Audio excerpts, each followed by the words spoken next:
John, good to see you again. Well, I can't physically see you, but you know what I mean. Good to see you again. Are you well? Hi, Peter. Good to see you. Yeah, well, and things have come a long way since we did that interview a couple of years ago. Yes, we've got a lot to catch up on. Gabriel, nice to meet you. We haven't actually met before, but nice to meet you. Yeah, nice to meet you too, Peter. I'm a big fan of your show. Thank you. That's slightly surreal for me, but thank you. We are joined by my good friend Janine, who is one of the best journalists I know, who is an absolute expert on the case. She's followed it in great detail, often encouraging me to cover it and sending me things I should be reading. So I asked her to join us today because I think it's important that we do the best job possible, and she's just going to be able to add a lot more value. So welcome, Janine. Nice to finally actually have you on the show. Yeah, hello. Thanks for bringing me on. No problem. So we're here to talk about Julian, the situation with the case. Gabriel, just for us to get this kicked off, and so everyone is very clear why I've invited you on the show and what our objectives are. Can you tell us what you really want people listening to the show to understand and what they can do to help support you? What is the objective of this interview? So we're just we want to reach out to the Bitcoin community, and just really ask them for help. Julian needs their help. He's one of their own. And we're trying to sort of raise a war chest to fight the next step of the legal battle in the UK against the extradition to the US. Okay. So I think for a starting point, we should do a recap of what the case is about, why this is a miscarriage of justice, because I think that there's a lot of people who are fully aware of Julian's plight, but they perhaps don't know the specific details of what is happening here. John, do you want to start this off? Do you want to start by explaining what it is Julian is accused of, and just give us a recap of why this is essentially a miscarriage of justice? Okay, Julian's charged from the US 1917 Espionage Act with 17 counts of espionage and 1 count of computer intrusion. In the usual circumstance, accumulating charges like that results in 175 years jail. In the espionage court in the United States, nobody has ever been acquitted. They're all guilty, every one of them. That's in the espionage court. The consequence to the oppression and intimidation of journalism worldwide in the Western world is easy to see, as you don't see anybody revealing anything since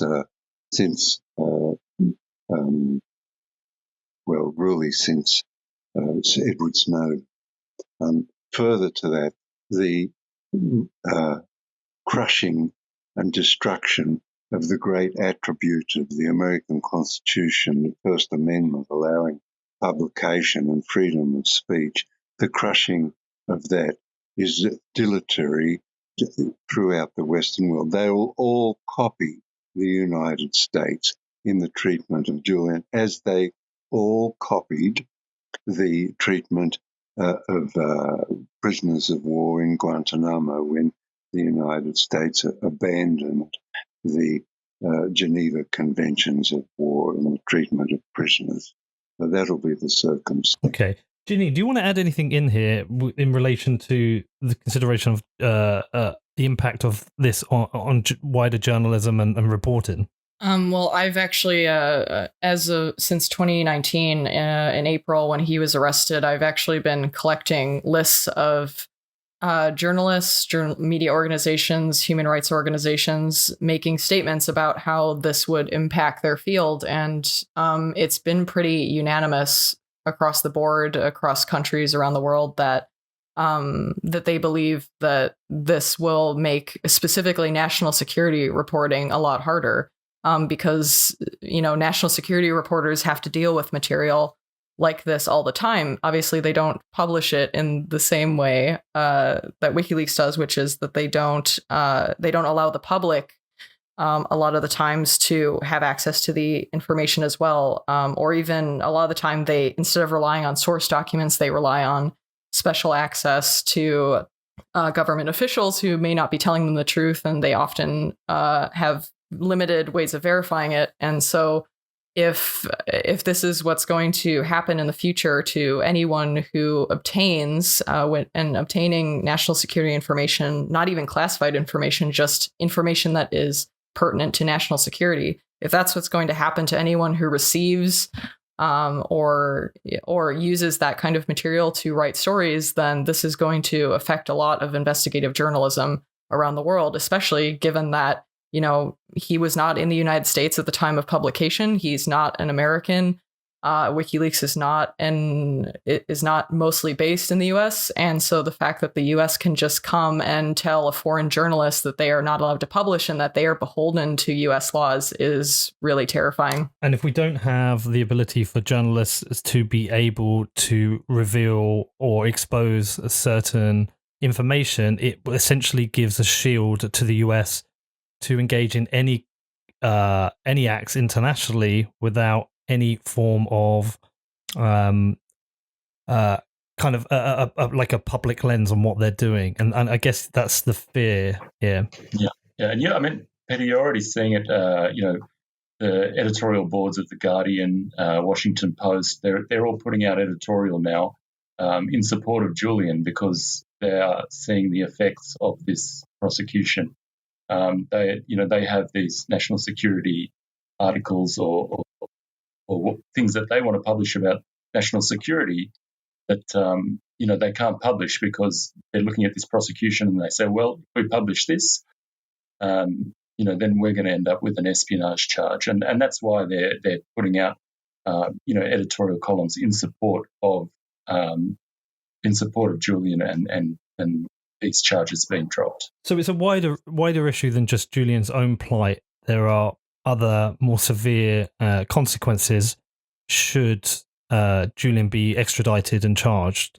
Extradited and face trial in the US. Yes, in particular, you can see that, say, for example, how it reflects upon commentary upon Bitcoin, that the United States and its organs will be able to direct commentary to suit itself. And they use the tool of what I call judicial abductions to steal and oppress technology. For example, Mike Lynch in the UK, who's a tech billionaire, invented a particular way of manipulating information, and the CEO of Huawei, Meng Wanzhou, is judicially abducted in Canada. Holobini, the same circumstance in Ecuador. So not only do the United States use these mechanisms to oppress commentary on whatever circumstance it wishes to oppress commentary, but also it guides the information that we receive to suit themselves. And in the case of Bitcoin or any other coinage, any other new insight into how the dynamics of the internet work, it will just utilize those to their own advantage, disadvantaging us. Okay. So I want to find out a bit more about how it's going. Just before that, just how is Julian now? Obviously, we had the January the 4th extradition was rejected, but he's still his bail was also rejected. How is he doing personally? Well, not the best. They in 23 hours a day in lockdown since last March because the jail is infested with COVID. We last visited Julian in March. He hasn't seen his lawyers in 7 months now.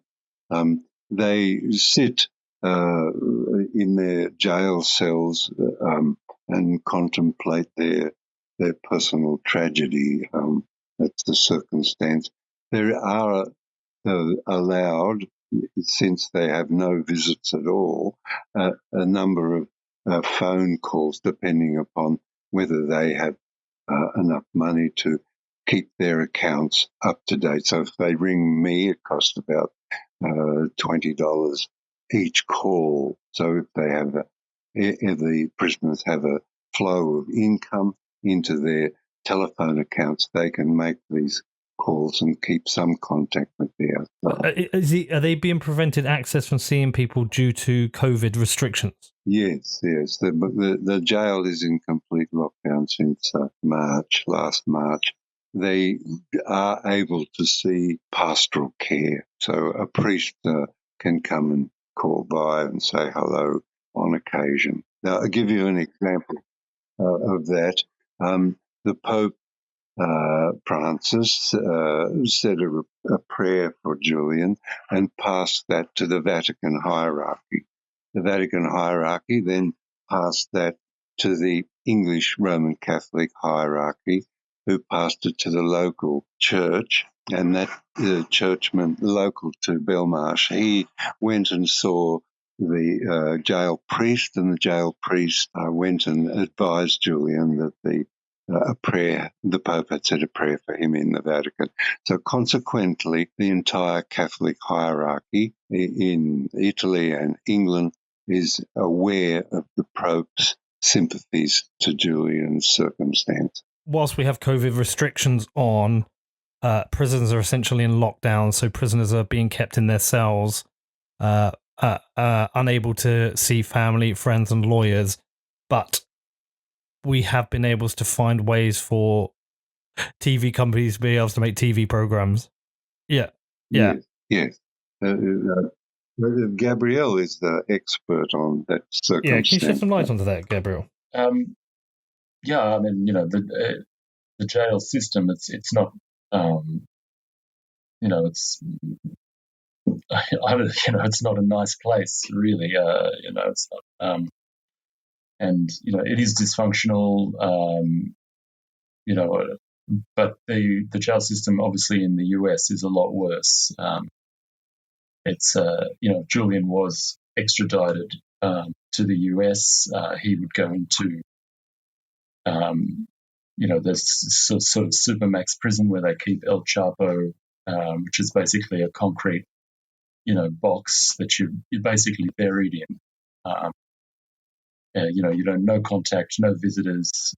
I think you get one phone call a month to family in that prison. So, the US is and that's why the judge ruled that it'd be tantamount to a death penalty. He was extradited and in those conditions. Right. Okay. Janine, can you just give a bit of an update specifically with regards to what the judgment was? We know it was rejected because it was a high suicide risk, but the UK court did agree with the US charges. Do you feel like that was some form of compromise, or do you think it was just an accurate judgment? Unfortunately, a lot of the arguments that the defense made regarding that this should be considered protected journalistic activity. There was also a number of technical arguments with technical experts regarding the feasibility of some of the US's claims about who did what and the degree to which they did certain things. And unfortunately, they were all rejected. The only arguments basically that the judge ended up accepting, and she left them to kind of the bottom of the list as she was kind of reading out the judgment, is that she believes there's a high risk of suicide and that the prison conditions in the US are not, they would not be able to protect him to the degree that prisoners are protected, at least from suicide or from, for example, solitary confinement. And I do want to bring up briefly that while the current conditions in the prison are largely being affected by COVID restrictions, preventing prisoners from visiting with their family members, unfortunately, his solitary confinement in the prison actually preceded the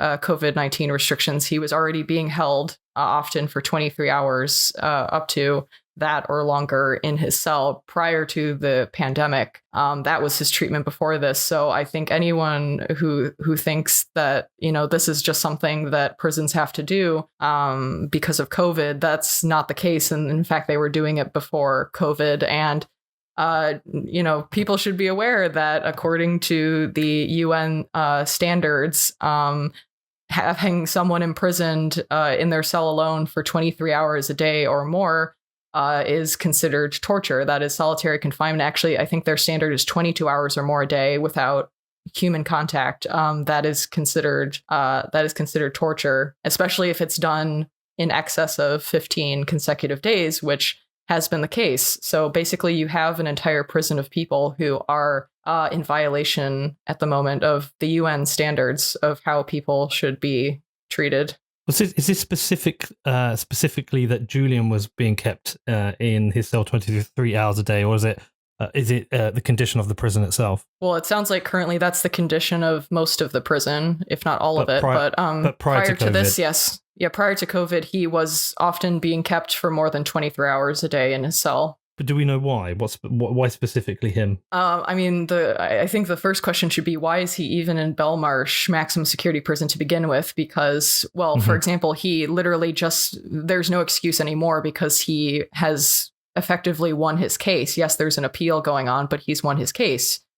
Two, he was never charged with a violent crime. So the idea that you should have a nonviolent prisoner in a maximum security prison that's usually reserved for, terrorists, convicted or otherwise, is just, it's absurd as a basis. And then further than that, yes, I mean, there's some arguments that because it's a national security case, then that warrants him being held in a maximum security prison. But again, that doesn't justify why he should be given solitary confinement, because especially now with the ruling from the judge that this type of confinement is literally, it's not ethical, it's not okay, and it puts him at risk of suicide. It makes no sense to me why they continue to treat him in the exact same way as they are supposedly fearing he will be treated in the US. Right, so it's hypocritical. Yeah, I would say so. And whether the judgment is fair, I mean, we could spend a lot of time getting into the various conflicts of interests and kind of biased statements that various judges in the UK involved in the case have made over the course of his imprisonment since 2019. But that would take quite a while. I would just say that I do not believe in the judge's impartiality. And in fact, there have been arguments made by the defense about the extent to which that isn't the case. And unfortunately, those have not been accepted for some reason. Well, we should get into that. Can you give a summary as best you can? Well, one of the kind of more disturbing elements for me, at least, was actually with one of the judges that he first saw after he got arrested, which was Judge Snow. And, he spent it was a very short hearing. It was right after he got arrested, and there wasn't much said. It was basically him being given kind of the what he was being charged with, and did he plead guilty or not guilty, or did he think he was guilty, and also given the extradition, did he consent or not to the extradition? And of course he didn't. And Judge Snow, I believe, called him a narcissist and various other words that, for a judge who has not met him before, there was no trial, it was just a hearing. For him to make those kinds of personal comments about someone was disturbing, which shows that I feel like given how high profile this case is, there's a lot of people, including in the judicial system, that have preconceived opinions about this case and about him, unfortunately. So that's colored their judgment. And then regarding the judges, actually the whole reason, or part of the reason, we believe that the current judge for the case, or at least the one that presided over the lower court with the extradition hearing in the last year, Vanessa Baritzer, she actually came on because a previous judge was found to have a number of conflicts of interests regarding not only her husband but also her son. And some people may say, well, that's her family. What does that say about her? But actually, she had previously recused herself from a different case involving Uber in the UK, I think in 2017.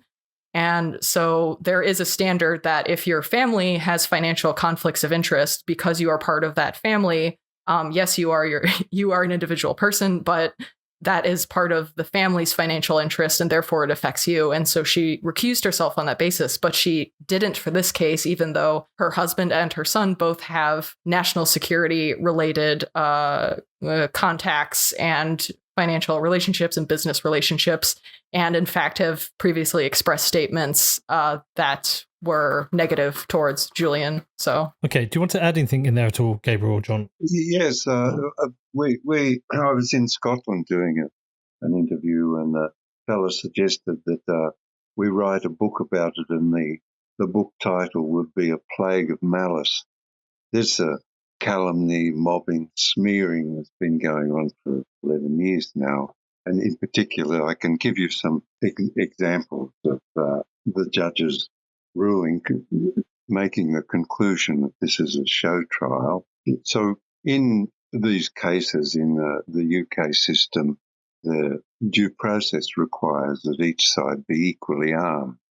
Julian was in a glass box at the back of the court, and the glass box had slots in it, about 30 millimetres wide, 1.5 inches wide, and a raised floor.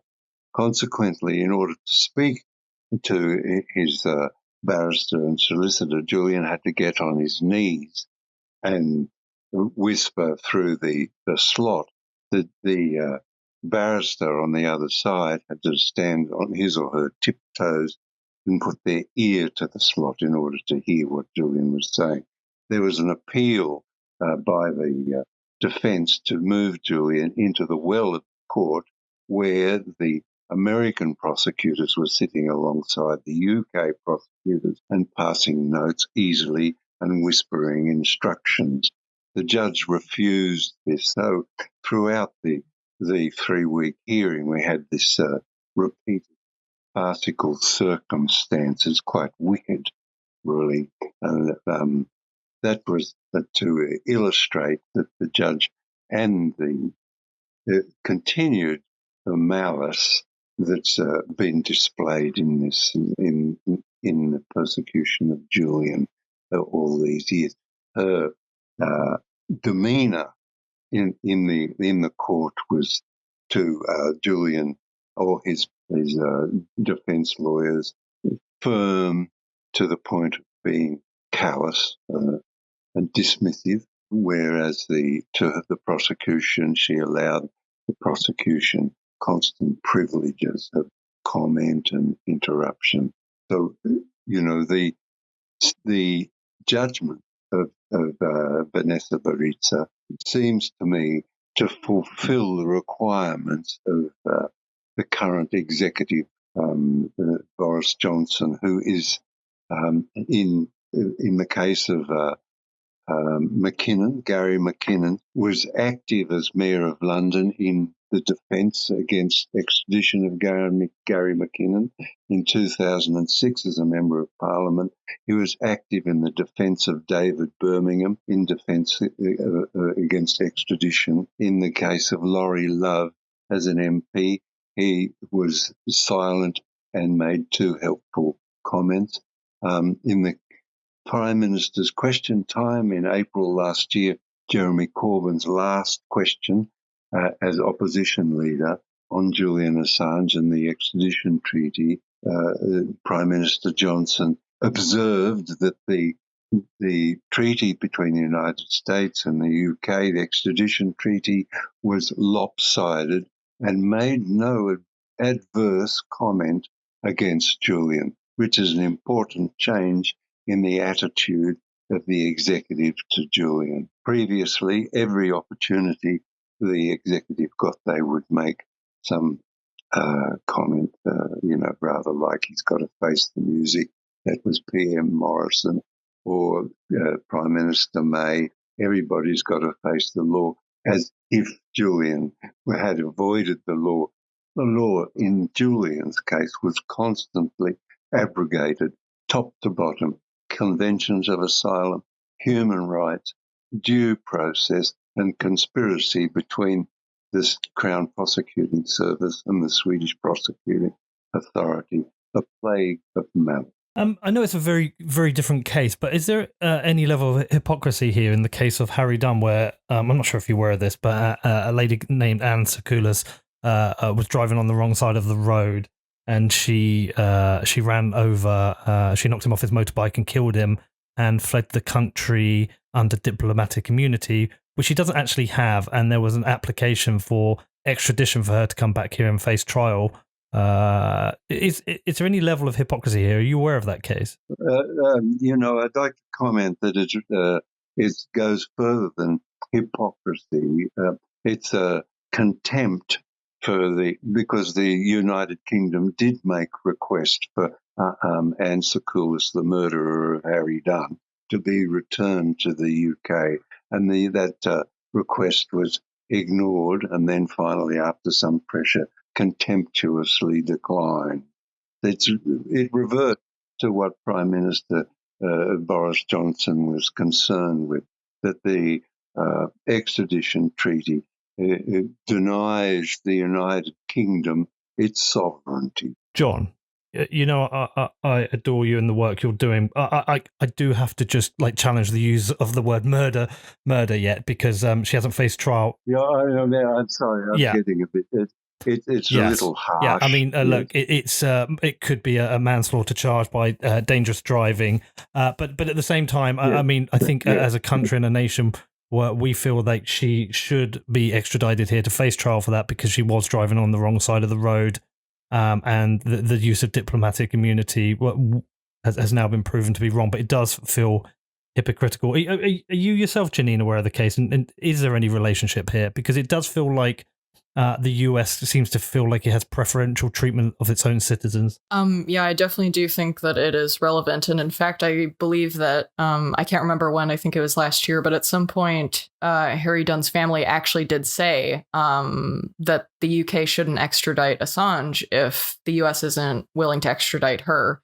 But to me, I'm honestly not surprised, because I feel like that case, these two cases together and the different kind of results of them so far has to do with the fact that the US empire is top dog right now. It's not the UK anymore. It's not the British Empire. And so the US empire does not feel like it's beholden to the international rules like this that would apply in this case.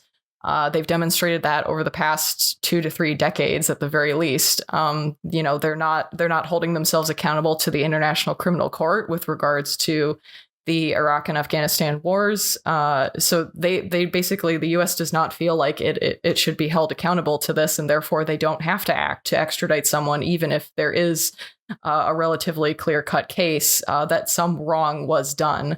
Again, hasn't faced trial, but also I find it disturbing that this is a case where someone died, whether it was intentional or accident, manslaughter, what have you. This was a case where someone died, like someone does have blood on their hands. And this term blood on their hands has been something that has been used against Julian repeatedly over the last decade. And yet the people who are saying that are the people who do actually have the blood on their hands. They were the orchestrators of these illegal wars. And the whole basis that WikiLeaks started on was to expose that these wars were illegal. After other whistleblowers who have done so before previously in the UK, even like Catherine Gunn, that was their basis on which they were publishing documents. So for these same orchestrators to then claim that a journalist who is exposing the blood on their hands also has blood on his own hands makes no sense, especially given that none of the charges against him have to do with, in fact, one of the biggest points in the hearings was that the US government did not present evidence of anyone who had come to harm. They had these claims about people who might have had to flee or so. They didn't mention anyone specifically, and they certainly didn't bring any evidence that anyone had come to harm as a result of any of the publications, which should have been eye-opening to people who have believed this claim that someone at WikiLeaks or Julian had blood on their hands this entire time. And you raised what the parents of Harry Dunn said, and let's be clear, it's not like we agree and believe there should be some form of trade here. Anna Sakoulas should be extradited to face trial because of the legal grounding of that, and Julian should not be extradited for different legal groundings. just so people are aware of the detail again, Janine, can you just talk a little bit about the kind of information that WikiLeaks was releasing, specifically, I think, with regards to I think the most famous information we saw was was it the 12th of July Baghdad airstrike? Was it then? It was specifically the targeting of journalists. And also since then, I don't know if you've probably seen it, but we've had a pretty compelling BBC documentary regarding the Iraq War and its nature. So, can you talk about the kind of information that WikiLeaks was making public and why this is so important, especially on a journalistic level? Yeah, the video that you're talking about is the famous Collateral Murder video, which I mean, I remember watching that when it came out, and it was still to this day, I think a lot of people say this, but every time I watch it, I get emotional because it just because many of the people that I've before I get into that, the other things that were published that concern the U.S. charges are the U.S. diplomatic cables and the Guantanamo Bay detainee files, which again, very, very important documents that show what was going on in Guantanamo, and the fact that a lot of the people who get sent there are sent there on very shaky ground, basically very little, if any, evidence that they have been involved in any criminal activity, let alone terrorist activity. A lot of them have since now died in prison, despite having no trial, despite in some cases even evidence being shown that they were innocent, and still they are kept there a lot of the time on the basis that because they have now been treated so horribly in Guantanamo, they are now a threat to the U.S. because they have justified anger about their treatment, their unfair treatment. So that was mostly what the charges were focused on. But the Collateral Murder video, the U.S. prosecution kind of tried to argue that this wasn't about that, and that video is not what he's being prosecuted for. And I think a lot of people disagree, including the defense. And many of the people I've talked to who've seen that, whether or not they've seen that video, I think about it a lot, because people often say that, they can't advocate for Julian, or they feel scared to because they have their children to think about. And every time I watch that video, I think, because it wasn't just journalists, the men who were targeted in that video, two of them were journalists. They ended up getting killed, and there was also some people with them. And they Janine, can you just explain? Not everyone will have seen the video. I know some will, and we will. It is available, and I probably will include it in the show notes. But can you just specifically explain what happened in the video so people understand the gravity of it, and specifically what was happening? Because we heard the voice recordings too. Yeah. So basically, the video. There's a shorter version, and then there's an extended version, and the video basically shows a U.S. Apache helicopter hovering over some people just walking down the street in Baghdad. And you, because there's audio attached to it, you get to hear what these people are saying to their base and in the helicopter, and basically deciding or trying to get permission to shoot them. And they want to shoot them on the basis that they think that they have weapons, but the weapons ended up being cameras in the case of the journalists, and they were not in use at the time. They were just walking down the street. And so you hear this conversation about them getting permission to engage. They do. They fire on this group of people. Most of them are killed. There's at least one survivor that you see in the video. And so he's struggling to move and crawling on the ground, and the soldiers are laughing and making jokes and kind of applauding each other for it's like it's a video game. That's what a lot of people say, and I agree. It's like it's people playing a video game and not realizing that these are actual human beings. And then unfortunately for them, a van drives up, and it contains a father and his two children, and he gets out of his van to help this one remaining person who's still alive, probably very badly injured. And then the helicopter gets permission to fire upon the van as well, and also kills them. And the children did survive; they were injured, and they actually get taken away by some American soldiers later on, who come up, I think, with a tank. And unfortunately, the tank is, you see in the video, it's like rolling over bodies. And so the children are taken away, and the infamous comment from that video was that one of the soldiers says that the guy shouldn't have brought his children to a war or a battle. And that just makes me sick, because for, people who often tell me that they don't feel safe to talk about this case, I would, because of, they have children, they have family, and they don't want anyone to get hurt, I would say, don't you find it disgusting that you can't support an award-winning journalist for releasing material of this magnitude that exposed, war crimes? Like, what, don't you think it's disgusting that you can't support someone like that without fearing for your own life and also of your children? Why should your children be held accountable for anything that you do? And so it just makes me think, this father, he did take a risk, but I wouldn't be surprised if something that he was thinking, and the reason why he did it, is because he didn't want his children to grow up in a world where they thought it was okay to leave, an injured civilian bleeding on the street alone. Like, that's what I think for my children is, whatever risks they may take, whatever risks I may take, I want them to fight for a world that doesn't accept that as normal. Yeah.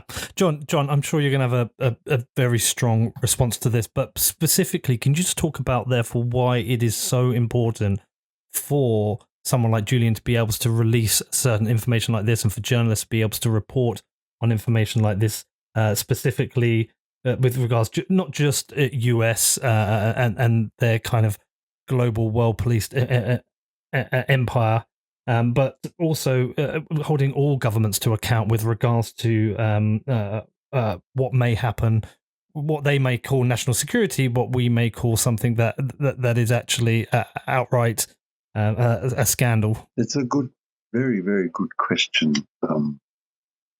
I start by saying that in the cable, or at least what they call Cablegate, there was one particular cable from the American ambassador to the Department of State, which described a situation where American soldiers in 2006, a bit of a preamble, these releases can stop war, okay? So to make that really clear to everybody who reads and those who release these state secrets or, heinous crimes, they can stop war.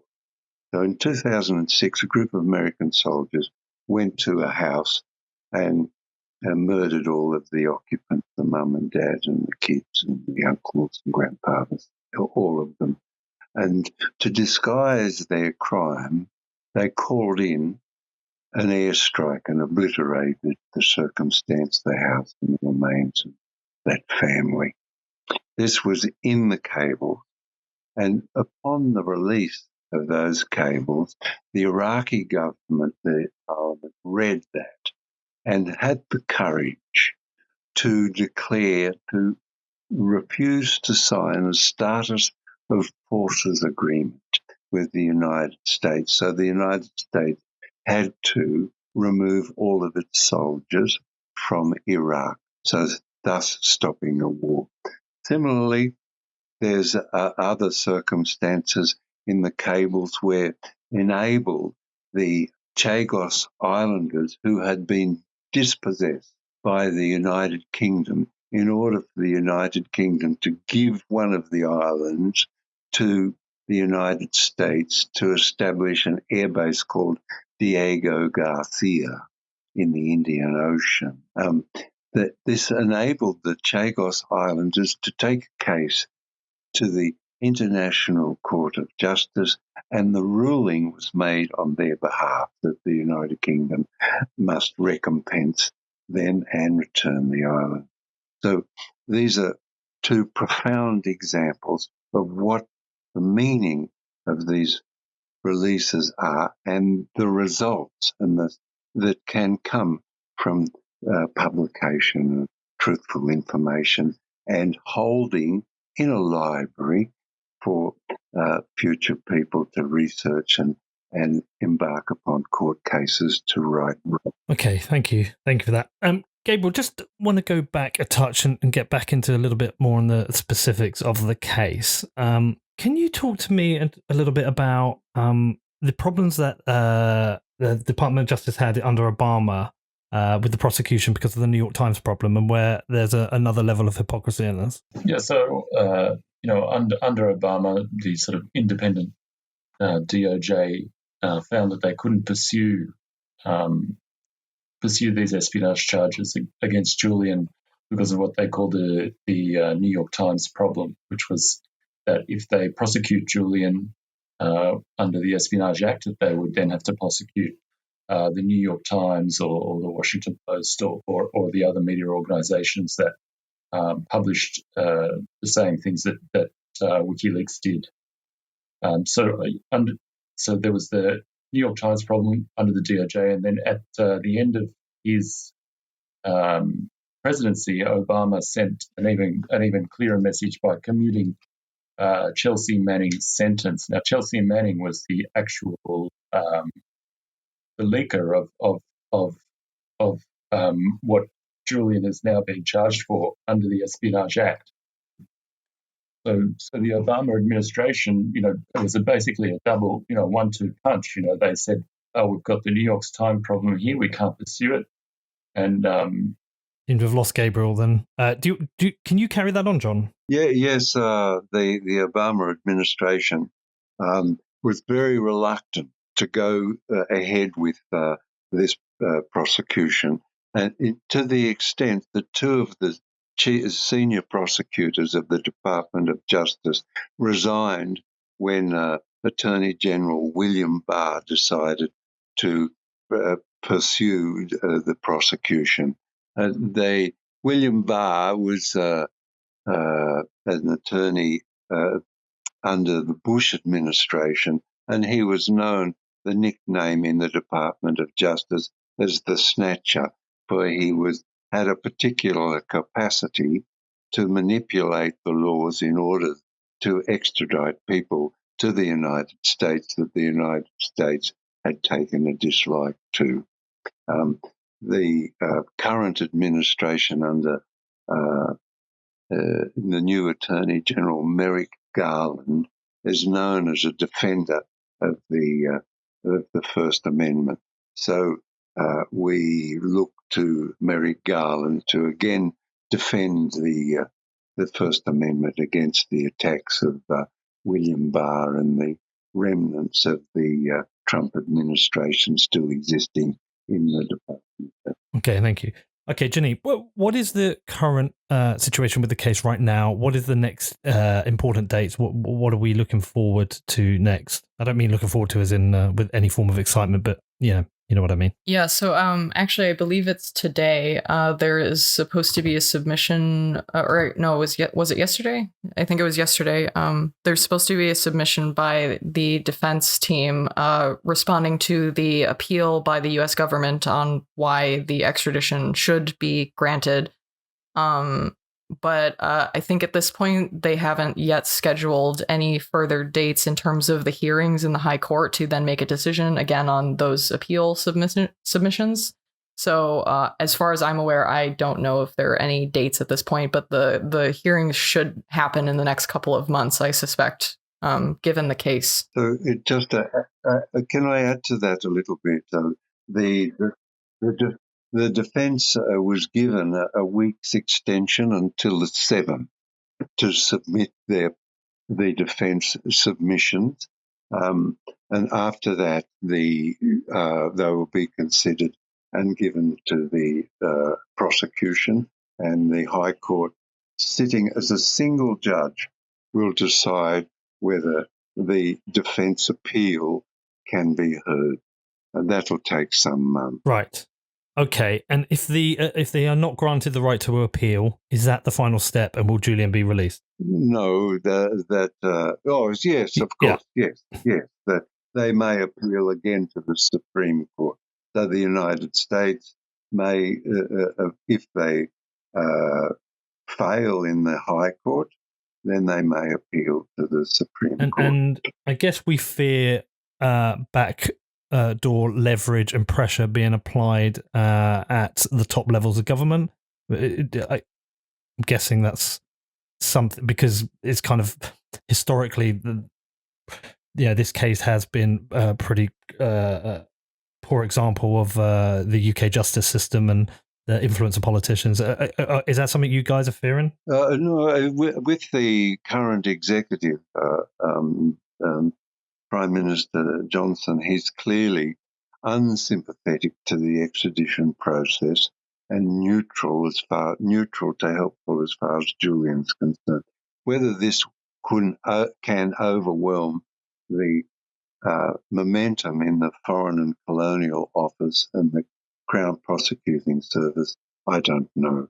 But I take the positives where I can get them. Janine, we're going to also discuss a little bit more about the relationship between Bitcoin and WikiLeaks, and we want this episode of this show to kind of appeal to Bitcoiners to support and help the case. But is there any specific parts of the case itself we've not covered yet that you think still should be raised or that you'd like to discuss? Well, I mean, there are many parts I would like to discuss, but it would probably take up an entire episode. So unless John or Gabriel think that there's something that hasn't been brought up yet. Yeah, I just wanted to say, appeals, are usually heard in these cases. So, we expect the appeal to be heard, as early as May, but as late, but definitely before the summer break. But, there is a decision coming up whether to hear the appeal or not, but it's likely, and they usually decide to hear appeals at the High Court on extradition cases. Okay. All right. So we should talk a little bit now about the relationship between WikiLeaks and Bitcoin. Gabriel, do you want to give the background here to when WikiLeaks sources of funding were essentially censored by all major payment rails, and how Bitcoin became essentially a savior for WikiLeaks funding? Yeah, so it was back in 2010. During the time when all these releases were coming out of the Afghan war logs and the Iraq war logs, that there was a big banking blockade basically put in place, and under immense political pressure, the Visa cut off payments, MasterCard cut off payments, PayPal closed its accounts. Julian even had his personal accounts closed.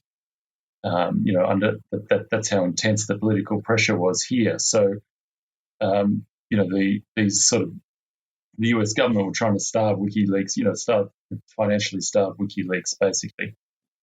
So, the obvious alternative at that time was Bitcoin, which was just, basically in very early stages. And I think there was a lot of chatter on the Bitcoin forums about, should WikiLeaks, adopt Bitcoin, or is it too early? And, even Satoshi himself chimed in, sort of pleading with WikiLeaks not to adopt Bitcoin just yet, because it was still in the beta stage and it wouldn't be able to, withstand the pressure that was being applied to WikiLeaks. So Julian and WikiLeaks at that stage decided to hold off, which was in 2010. They held off adopting WikiLeaks and gave time to sort of mature. And then in June 2011, they converted their finances to to Bitcoin, and started using Bitcoin as their sort of, it was their currency basically. Their operating cash was Bitcoin, and using Bitcoin, they were able to fend off survive the banking blockade, fight legal fights in jurisdictions all around the world, pay their day-to-day bills, what it kept to take their servers up, publishing, etc. And, it was the sort of first real use cases, Bitcoin, really as, freedom of speech money, right? Like it couldn't be shut down by, the sort of institutional powers. Okay. Janine, whilst this show is going out on my Bitcoin show, and there's lots of Bitcoiners listening, I'm almost certain that this show will be shared a little bit wider to people who maybe don't listen to the show regularly, because they'd be really interested to hear about the case and hear from John and Gabriel. So should we just do a very brief explanation of why Bitcoin as a technology was able to solve financing problems for WikiLeaks? Specifically, what it is that is unique about Bitcoin that enables that? Yeah, and I first want to say, actually, the reason that I got into Bitcoin was because of the Cypherpunks book, Cypherpunks: Freedom and the Future of the Internet, by Julian and various other authors, because they actually talk about Bitcoin at that point and how it helped them get through the banking blockade, and that's how I first remember. I think I might have heard about Bitcoin before then, but that's how I remember really getting interested in it, was once I heard about it through that book. And I think the reason is because, as you've discussed probably over all of your shows, Bitcoin is decentralized, and that also helps it be censorship resistant. And that is not something that you find in basically any financial system except for maybe cash. So that's why I became interested in it, because at the time I was already wanting to be a journalist, and the idea that, my bank account could get shut down in retaliation for me publishing something that someone didn't want me to publish, whether it was the bank, whether it was someone putting pressure on the bank, that always interested me.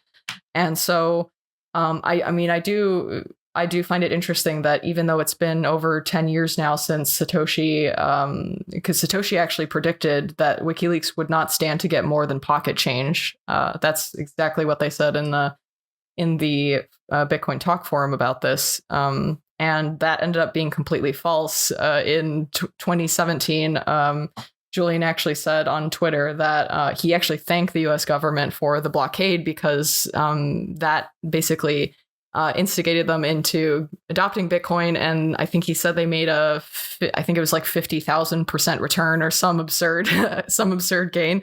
So they did really well out of that. I also think that, part of the reason they adopted it is because Bitcoin and WikiLeaks both come from, the cypherpunk tradition, at least the thought processes and values that were fostered there.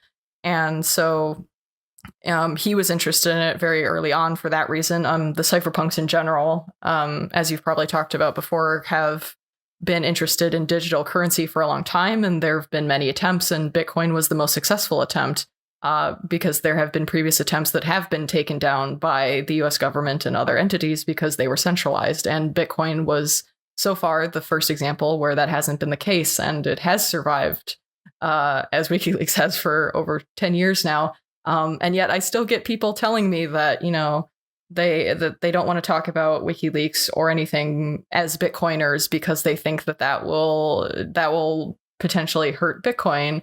And I just think, well, Bitcoin was so much weaker 10 years ago, and that didn't happen. What are you still afraid of? I feel like if as Bitcoiners, if you care about this case and you think you can't talk about it, then maybe you don't have as much confidence in Bitcoin as you thought, because this was a real test for it, and so far it's working. That's a very, very fair point. And also, thank you, Gabriel and John, because you have provided us with this unique audio clip of Julian explaining Bitcoin to Eric Schmidt from Google. So that's fantastic. We're going to share that as part of the audio.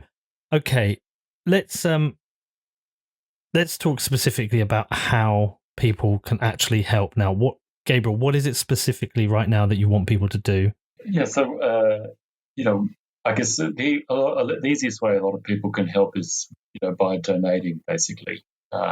We have a donation address set up. They can donate through the Wow Holland Foundation in Germany. They can donate Bitcoin. There's a Bitcoin address there that they can, send Bitcoin to. I can do it. I can read the address out. Maybe I'll post the address. You can put the address in the show notes, so that we'll do both. We have nothing to lose. Okay, it's it's Wowland, so WAULand.de/moral-courage/#77. And I'm guessing that these legal costs are probably running into exorbitant amounts, like millions and millions. So as much help as people can give. Just from my side to help, I'm not going to run any ads in this show. Normally I have ads in my show. I'm not going to run any ads in this show apart from a specific ad to support this. And we will also, the show will make a $10,000 contribution to your legal funds. So we've been holding Bitcoin as part of the show. So once the show goes out, I'll get the address and we'll make a donation as well. I'll push it on Twitter. I will push it on every format we have, and we'll try and help you with the fundraising as best as possible. Is there anything else? No worries. Is there anything else you want to add before we close out yourself, Gabe? Yeah.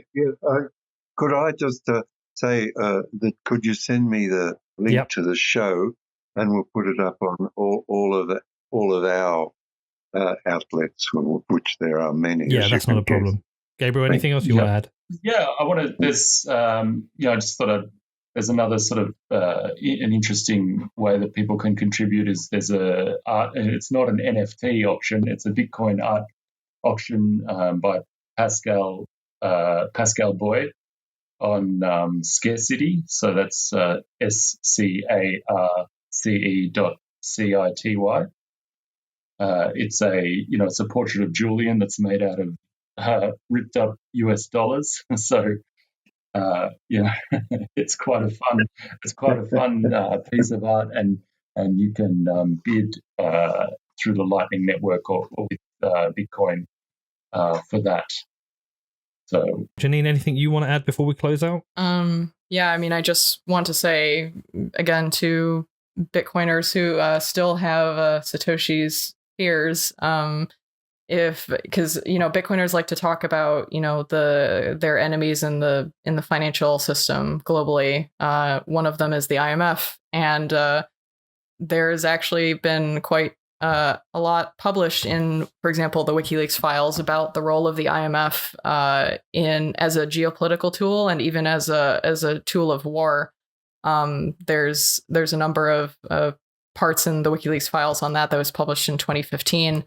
And so I think in order to have journalism that is sustainable and can resist these kinds of attacks, Bitcoin is very important for that. But we also need to, it can't just be Bitcoin. We also have to change our own behavior in how we think of money, how we use money, and the kinds of initiatives and organizations that we support. And if they don't support freedom of transaction as they do freedom of speech, then what's the point? Okay, John, Gabriel, listen, thank you for coming on.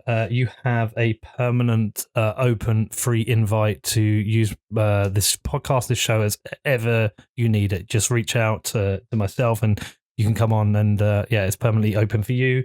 Anyone listening, please do check out the full list of show notes. Please do make a donation. If you can, please share this out to everyone else. All the best, Gabriel, John. Hopefully at some point we'll get to see you in London and catch up in person. And Janine, just a big thank you for coming on and supporting me with this. This level of conversation is beyond my personal journalistic skills. So having you on with your experience and expertise has really made the show infinitely better than it would be with me on my own. So yeah, thank you everyone. Take care, and I'll see you all soon. Thank you. Thank you, Peter. Thank you, Janine. Thank you, Gabriel. About Bitcoin. Okay, so Bitcoin is something that evolved out of the cypherpunks a couple of years ago. And so it's an alternative to stateless currency. There's been innovations along these lines in many different paths of digital currencies, anonymous, untraceable, etc. That people have been experimenting with over the past 20 years. But Bitcoin actually has the balance and incentives right, and that's why it started to take off. The different combinations of things. No central nodes, it's all point-to-point. One does not need to trust any central mint. The problems with traditional digital currencies on the internet is that you have to trust the mint not to print too much of it. And the incentives for the mint to keep printing are pretty high, actually, because you can print free money.